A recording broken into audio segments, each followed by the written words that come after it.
Shalom, everyone. I am the Chief Magician of Mystery Babylon, and I will be your Grand Master and host for this very, very powerful esoteric mystical teaching.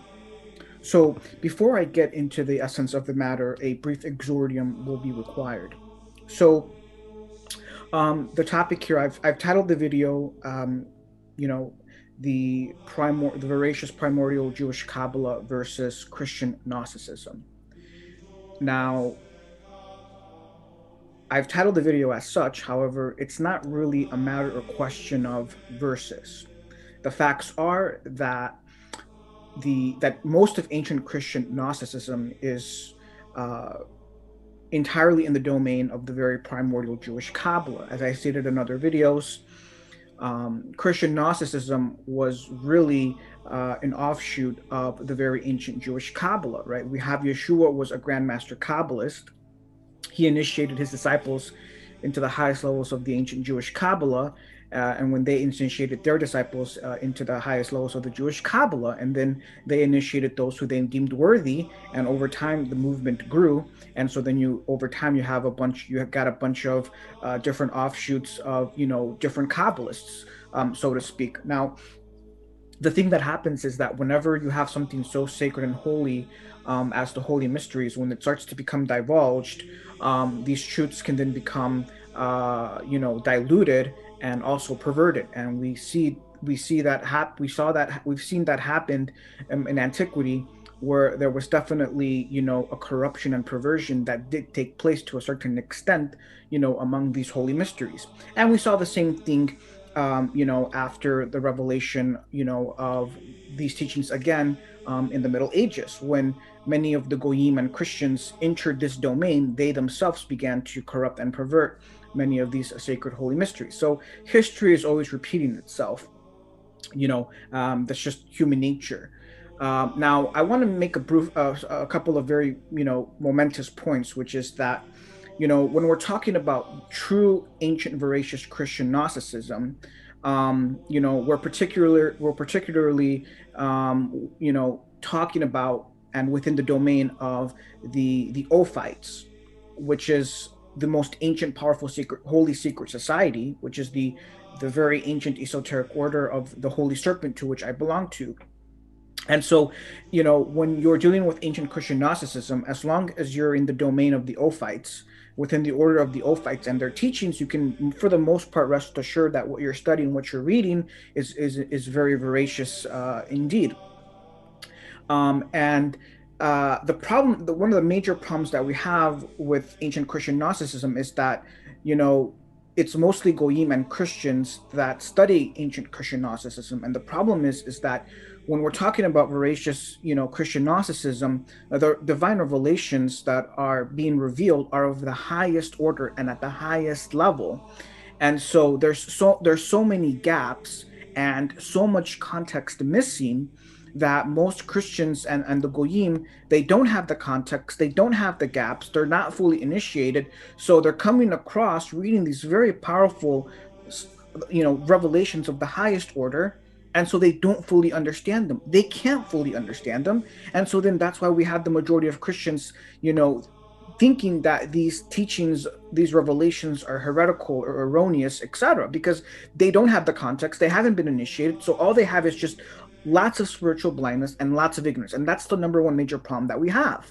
Now, I, being a Grandmaster of Israel, fully understand these divine revelations of the highest order that are revealed in Christian Gnosticism.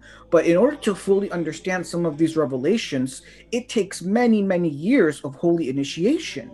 This is not something that you can just understand by picking up the book and reading it. It doesn't work that way. The people that these books were, for example, the Apocryphon of Yochanan, for example, was written by a grandmaster, right? You have Yeshua, a divine being, revealing these revelations that are only meant for really masters, and grandmasters, of the Kabbalah. How can you expect, a stupid goy, a stupid ignorant Christian to understand these revelations? They can't. I don't care who you are, you're not going to understand them. They require numerous years of holy initiation. This is a fact. And this is why ancient Christian Gnosticism is not understood completely. Because you don't have any people that meet the prerequisites, that meet the criteria to fully understand these revelations and tying everything together.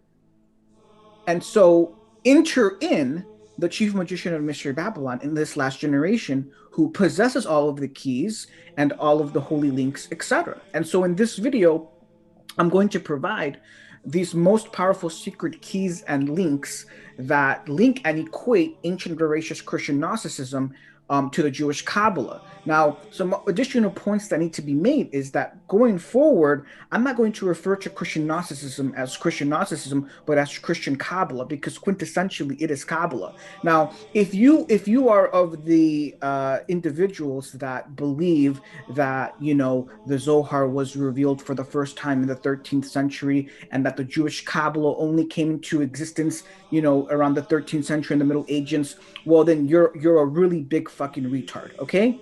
And I make no apologies for stating that. You have to be really fucking stupid and profoundly ignorant if that's what you believe, okay? The Jewish Kabbalah is primordial, okay? And I don't have time. I've done other videos going into the origins and roots of the very primordial, voracious Jewish Kabbalah. I'm not going to get into that here. The expectation is you understand and you know these things and you hopefully seen these videos, okay? So I'm not here to deal with stupid retards. This video is strictly intended for initiates and adepts and not for profane, ignorant Christians or Jews, okay? So again, I cannot emphasize this problem that we have. And so, we have principally then, in summary, we have two major problems, right? We have that ancient Christian Gnosticism is revealing divine truths and holy mysteries of the highest order, of which the majority of people do not have the context, do not have the initiation that is required to understand these truths and divine revelations. And then on top of that, we have that there was indeed a corruption and perversion of these holy mysteries that indeed did take place, in antiquity, around, at the time that this was going on. And so thus we have an added mixture of corruptions and perversions with the actual holy mysteries. And so this is why it is so critical and momentous that you have a grandmaster that can teach you the truth of what's going on and is able to separate the wheat from the chaff, which is principally what I'm going to attempt to do in this video. So in this video, I'm going to provide the equations, the links, and the keys that equate ancient veracious Christian Gnosticism to the primordial veracious Jewish Kabbalah. Now, again, I'm mostly focusing on the ancient Christian Gnostic order of the Ophites, which is the most powerful ancient secret society. This is what we would refer to as the Holy Illuminati and the surrounding holy orders around the Holy Illuminati, of which is in a particular holy order of which I belong to. So we're going to get into it. This is very, very deep. Again, this is strictly meant for holy initiates and adepts because the content of these matters and of this video are very exceedingly advanced. So, as I stated, we're going to begin with the most ancient, really primordial esoteric order of the Ophites, or the order of the serpent. We principally worship the holy serpent. And when you are studying ancient Christian Gnosticism, there are a few sects like the Order of the Sethians and the Ophites. These are the ancient Christian Gnostic sects that are the closest to the origin and root of the Holy Mystery. Now, I'm going to begin to read to you a passage from Origen's Contra Celsum, Book 6. Now, Origen was a very spiritually blind and very ignorant church father. Like many of the church fathers, practically every church father, for the most part, they're practically all uninitiated, very ignorant, very spiritually blind, very, very lamentable to say the least. Now, in Book 6 of Contra Celsum, Origen has a section where he begins to discuss the order of the Ophites and their teachings, very esoteric, very, very, ancient primordial esoteric teachings of the Ophites. Now, here is the highest proof and seal that the church fathers were very stupid and ignorant, right? If they were truly initiated, right, they would have said that they are in agreement, number one, with certain Gnostic teachings. Number two, those Gnostic teachings that are truly in error, they would have properly refuted through the revelation of the actual true holy mysteries. But again, they didn't know the holy mysteries, right? Origen himself states on record explicitly in his book that Yeshua taught esoteric holy mysteries to his disciples that were not committed to writing. And if you read all of the ancient holy books and all of these ancient theological books, you will see en passant that they all state that the holy mysteries were revealed orally and they were not put into writing. This is the oral Torah. This is the Kabbalah. If you're initiated, you understand this. So Origen himself explicitly states on record that Yeshua taught his disciples holy mysteries that were not put into writing so that they would not be profaned. This is the oral Torah. This is the Kabbalah. This is the esoteric oral Torah.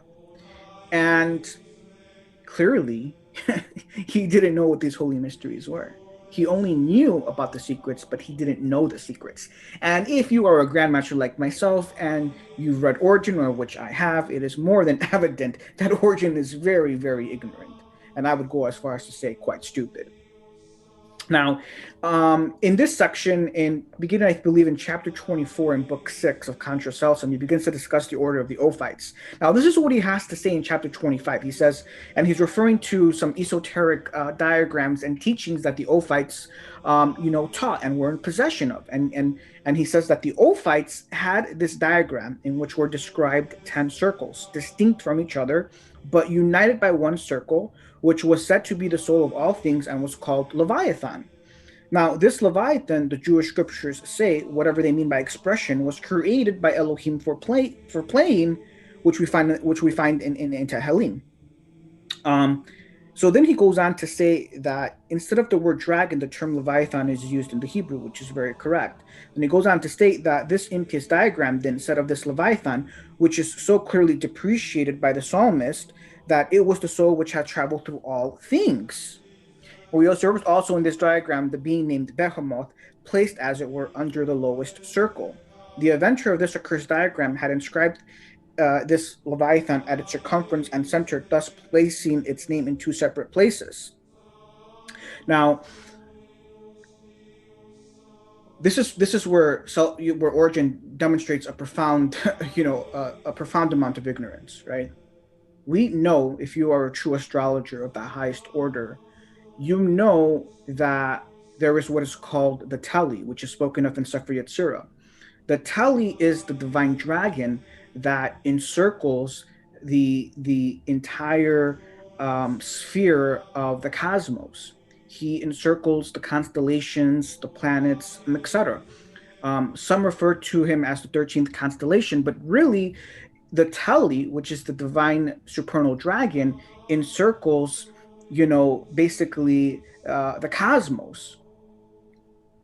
And this is an astrological fact. Even your average astrologer is going to know about the Teli and the divine dragon that encircles all of the constellations, stars, planets, etc. And our motto is as above, so below.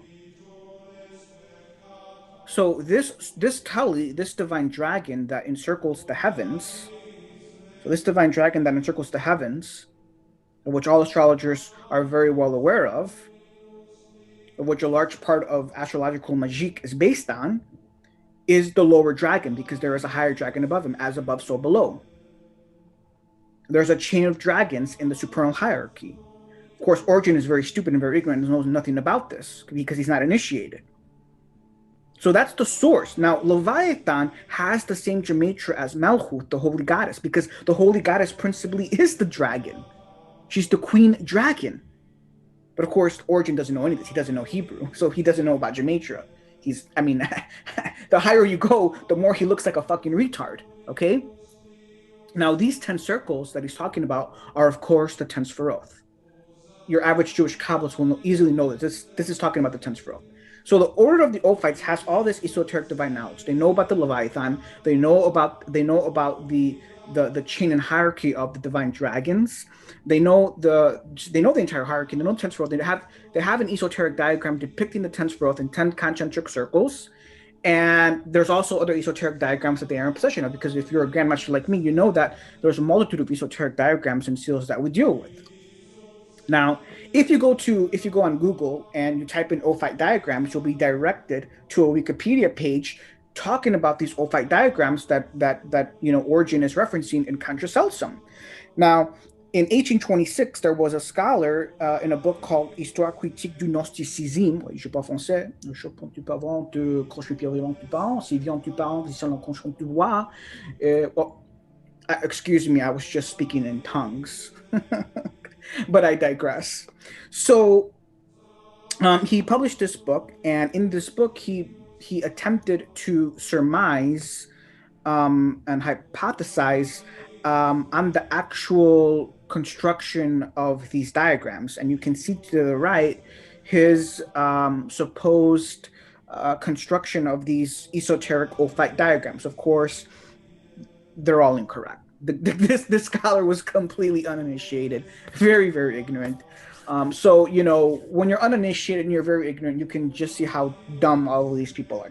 I mean, what a dummy, I mean, you have all these scholars, right? They read these books. Literally, you have scholars that have written books about, theological books about, Origen, Contra Celsum, what are these matters that are being discussed? They're all dummies. They're all ignorant, it's really, really sad, right?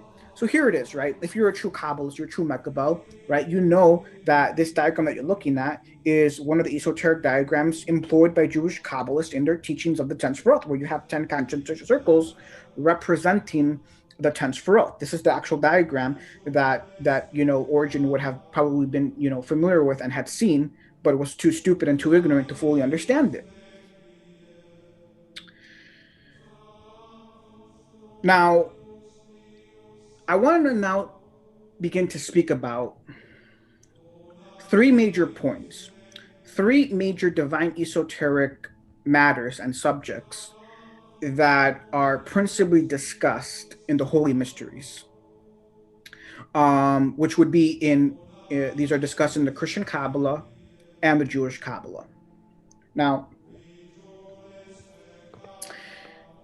the first principal major subject is the revelation of the Holy Goddess, right? If you read, all of these ancient Christian Gnostic works, Sophia comes up and up again. She just constantly keeps on coming up again. She's all over the place, right? So what you have, in the majority of ancient Christian Gnostic works, principally and quintessentially, is the revelation of the Holy Goddess that we worship. Now, in Judaism, in ancient Judaism, the Holy Goddess was not esoteric, but it was exoteric. When I'm talking about thousands of years ago, Israel and the Jews knew who the Holy Goddess was. They knew about the Holy Goddess. And then you fast forward until the Second Temple period, and yes, there was a majority of Jews that knew the Holy Goddess, right? All you have to do is read the Talmud. The Talmud makes reference to the Holy Goddess on Pasim. She is known as Shekhinah. Shekhinah is discussed on Pasim throughout the Talmud and throughout our ancient holy literature. Now, unfortunately, in modern days and modern generations, the vast majority of Jews and scholars are really stupid. I'd go as far as to say they're retarded, because you literally have stupid Jews, stupid Jewish scholars asking, who is Shekhinah? Who is this Shekhinah? Oh, Shekhinah is the glory of God. If you're a true master, if you're a true master of the Talmud and the oral Torah, like I am, like a true master of the oral Torah, I'm a true master of the oral Torah. If you are seriously a true master of the oral Torah, you will unequivocally know that Shekhinah is an explicit reference to the Holy Goddess. It's in the Talmud. It's in the Talmud in many places. They will tell you implicitly, and even in some cases rather explicitly, Shekhinah is the Holy Goddess. You have to be a fucking retard. You have to be stupid if you don't know this. If you're a Jew, at least. I'm not going to say that if you're a Goy or a Christian, but if you're a Jew, yeah, you're a fucking retard if you don't know this. So in Judaism, it's exoteric. I don't have to go to the Zohar. I don't have to go into the esoteric Jewish Kabbalah to discuss the revelation of the Holy Goddess. She's already revealed rather exoterically in our exoteric ancient Jewish texts. Unfortunately for the Christians and the Goyim of antiquity, they didn't know the Holy Goddess. Nevertheless, we have a strong emphasis and emphatic nature on the revelation of the Holy Goddess in the esoteric Kabbalistic texts, whether they're ancient Christian Gnostic texts or in the esoteric Jewish Kabbalistic texts. Because, you look at the Zohar, and the Zohar, is all about the revelation of the Holy Goddess at the highest levels, because she's not fully spoken of and fully revealed in the exoteric text, right? At best, you're just going to understand, well, we have a heavenly mother that we serve and that we worship if you've mastered the exoteric text. But then when you begin to enter the holy mysteries and the esoteric domain, then that's when you begin to enter and come into a full revelation of the Holy Goddess. Now, the second major subject and matter that is discussed in both the Christian and Jewish Kabbalah is the descent of Malchut into Haklipoth, right? One of the overarching themes in the Zohar and in the higher Kabbalistic levels is these esoteric revelations fully explaining the entire context of Malchut descending into Haklipoth. And we find in the ancient Christian Gnostic works, they also go into great lengths at discussing the descent of Sophia, or the Holy Goddess, into the Klipoth. But again, there's so much context and so many gaps that are not revealed and filled in the ancient Christian Gnostic works. But if you've spent at least 10 to 15 years in true holy initiation as part of an actual true primordial secret holy order, or divinely, such as myself, you'll have a full understanding of all of these matters, in every regard. Now, there are several biblical proofs and seals of this, but they're further explained in the ancient Christian Gnostic works and in the esoteric Jewish Kabbalistic texts. These matters are much more fully explained, and much more biblical proofs and seals are provided. I'm just going to provide a couple of very quick, powerful seals and proofs, right? We read in Proverbs chapter 5, speaking on the Holy Goddess, it says that her footpaths lead to death, her feet, descend into Sheol, or hell. Right. This again goes back to Malchut descending into Haklipoth, as we read in the ancient Christian Gnostic works, and as we read in the Zohar and many, Jewish Kabbalistic works. Now, another, powerful seal and proof is in Shir HaShirim chapter 1, right? In verse 6, she states, "Do not stare at me because I am black, because the sun has gazed upon me. My mother's sons were angry with me, and they made me guard the vineyards. My own vineyard I did not guard." Right? So here you have the Holy Goddess explicitly saying, right? And if you don't know that Shir HaShirim is about the Holy Goddess, get the hell out. You don't belong here, okay? You shouldn't be watching, okay? You're too stupid and ignorant, to be listening and watching, okay? But essentially, if you're a holy initiate and holy adept, Shir HaShirim is all about the Holy Goddess. So here she is saying, right? She's saying, okay, my all of my brothers are angry with me, fighting with me, and they made me guard the vineyards, but my own vineyard I did not guard, right? Because she descended, she left and descended her own domain and descended into the Klipoth, right? This is what is really beautifully explained, right? If you read the ancient Christian Gnostic text, like, in the Piece of Sophia, it explains this, that, that Sophia left her domain. She literally left her domain and descended into the Klipoth, which is exactly what she says here in Shir HaShirim, right? So that's numerous biblical seals and proofs. If you don't know this, right? So this, again, these are seals and proofs that demonstrate the profound stupidity and ignorance of practically all Christians. Hopefully you're beginning to see and understand it. I hate tasting the stupidity and ignorance of Christians. Oh, it's a pungent, repulsive smell. Now, another very, very powerful point that is very briefly touched upon in the ancient Christian Gnostic works is the shape-shifting nature of Mashiach. But this point is overextended, fully explained, and all over the place in the very ancient esoteric Jewish Kabbalistic works, right? So, for example, uh, and I give an example in the Gospel of Yehuda, and I'm very iffy about the Gospel of Yehuda. So I'm very, very iffy about this Gnostic text. But in the introduction, there is something very powerful that is stated. In the introduction to the Gospel of Yehuda, it states, when he appeared on earth, he did signs and great wonders for the salvation of humanity. Some walked in the way of righteousness, but others walked in their transgression. So the 12 disciples were called. He started to tell them about the mysteries beyond the world and what would happen at the end. Often he didn't reveal himself to his disciples, but you find him in their midst as a child. Right? So here he is saying that sometimes the Mashiach shapeshifted into a child, right? Because Mashiach he's a divine being. He can shapeshift into anything he wants to be, and more often than not, he just decides to shapeshift into a child, right? And this is what we read in Sefer HaZohar, right? What makes Sefer HaZohar so powerful is that many of the characters in Sefer HaZohar are are incarnations, manifestations, and shapeshiftings of Yeshua, right? For example, Rab Hamun Nasaba is Mashiach. Rab Shimon Bar Yochai is Mashiach, right?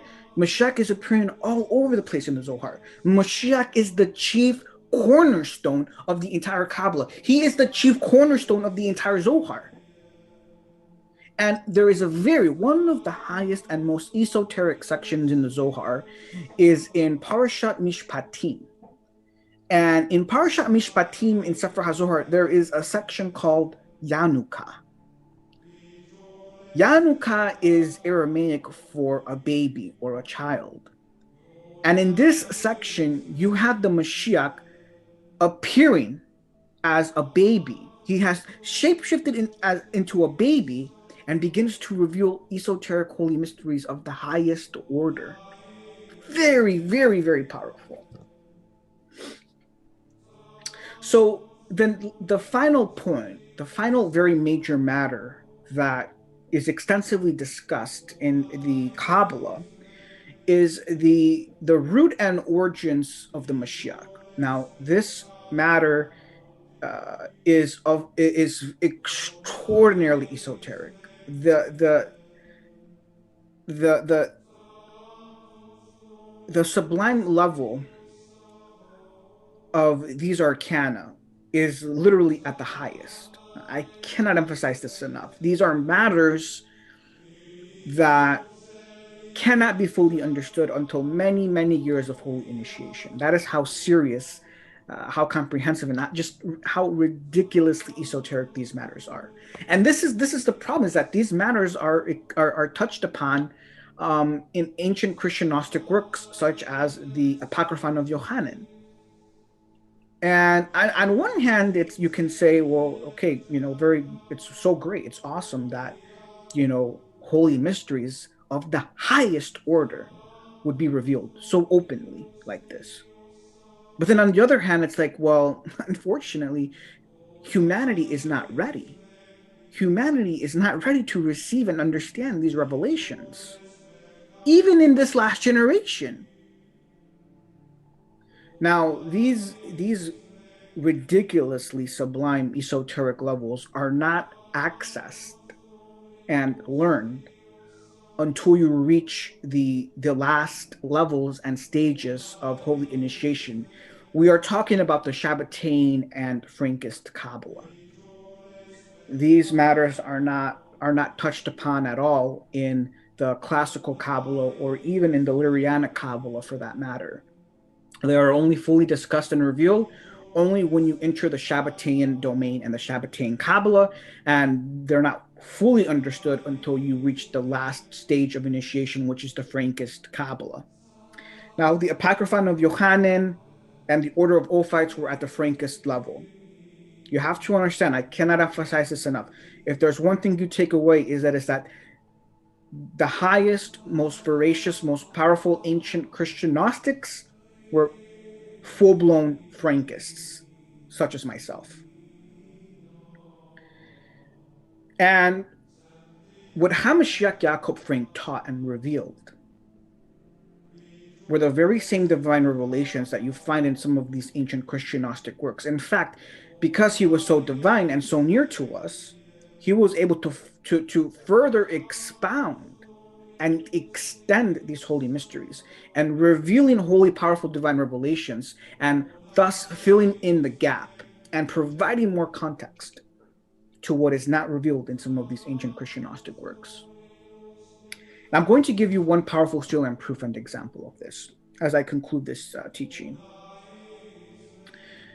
Now, in Irenaeus's Against Heresies, in book 1, in chapter 30, he has a whole chapter discussing the order of the Ophites and some of their teachings. Now, I'm not gonna read to you the whole passage. I'm just going to read to you one thing that he reveals, which is a powerful divine revelation of the highest order. And this is what he has to say that they taught and they knew. He says, he, in reference to Yeshua, instructed a few of his disciples, whom he knew to be capable of understanding so great mysteries in these things, and then was received up into heaven, Mashiach, sitting down at the right hand of his Father, Yalda Ba'oth, that he may receive to himself the souls of those who have known them, after they have laid aside their mundane flesh, thus enriching himself without the knowledge or perception of his Father, so that in proportion as Yeshua enriches himself with holy souls, to such an extent does his Father suffer loss and is diminished. Now, this is a revelation of the highest order. This was a very carefully guarded secret for many thousands of years, and all of a sudden, with the advent of the order of the Ophites and Yeshua, it then starts to become divulged. Now, you can't understand this. You may be asking, okay, this is going to sound crazy. Well, you mean to tell me that Yeshua is sitting at the right hand of Yalda Ba'oth, not the holy God of Israel, not the holy God that we worship, not the holy Yod Heh Vav Heh that we thought we knew? And like I said, it's like I'm not playing around. I'm not joking when I tell you that it takes over a decade of holy initiation to even begin to fully understand some of these holy mysteries. It's not a joke. It's not a lie. I'm a Grandmaster of Israel. I'm the Chief Magician of Mystery Babylon. I know what the fuck I'm talking about. Okay. None of you listening fully understand this, can prove this, fully know this. A parable is like if you have a 10-year-old kid who only knows basic arithmetic, maybe a little bit of algebra, and then a mathematics PhD comes to him and reveals to him a powerful equation of calculus. The 10-year-old, okay, now he knows this powerful equation of calculus, but he doesn't fully understand it. He can't prove it to you. He can't give you the seals of it. He can't reverse engineer it. He can't really do anything with it because he doesn't fully understand it. He doesn't have the context. He doesn't meet the prerequisites. It's the same thing. We've given you this very powerful esoteric revelation of the highest order, but you can't really do much with it because you don't fully understand it. You don't have the context. You haven't been initiated into a holy ancient secret order for over 10 years to be able to begin to fathom and understand this. Now, Adeninu Hamashiach Jacob Frank, in his Magnus Opus, in his Apocrypha, he expounds further on this. I'm just going to read to you a small section of his disquisition, but he begins to speak on what happened very esoterically prior to Yeshua ascending. So Yeshua had to pass certain levels, right? You gotta, when you die, everyone has to ascend certain levels. Most people don't make it. Most people don't get anywhere. In fact, most people, like I said in the previous videos, spiritually retard. But there came the point where he came before Yalda Ba'oth, who was also known as the Angel of Death.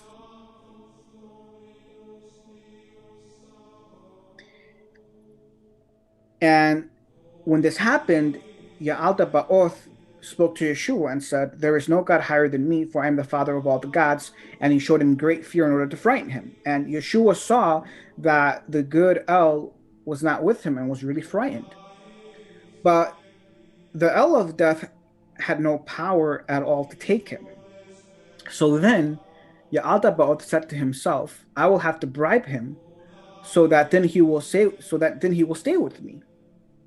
So then Ya'aldabaoth says to Yeshua, listen, my son, stay with me, and you will be seated to my right, and you will be the Son of God, and you will have the name of God over the world, just as it stands in the prayers. He sits to the right of God, the all-powerful.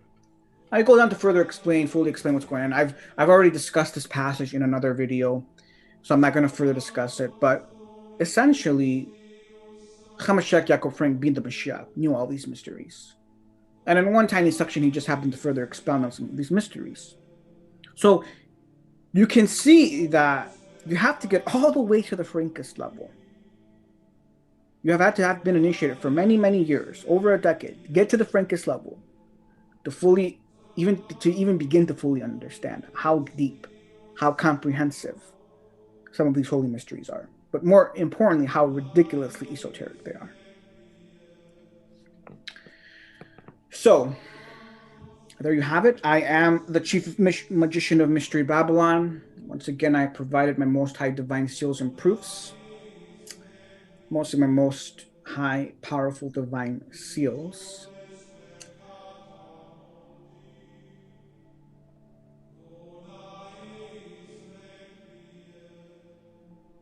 Anochi, Khartuma de Babo Veraz. Shalom, Wassalam.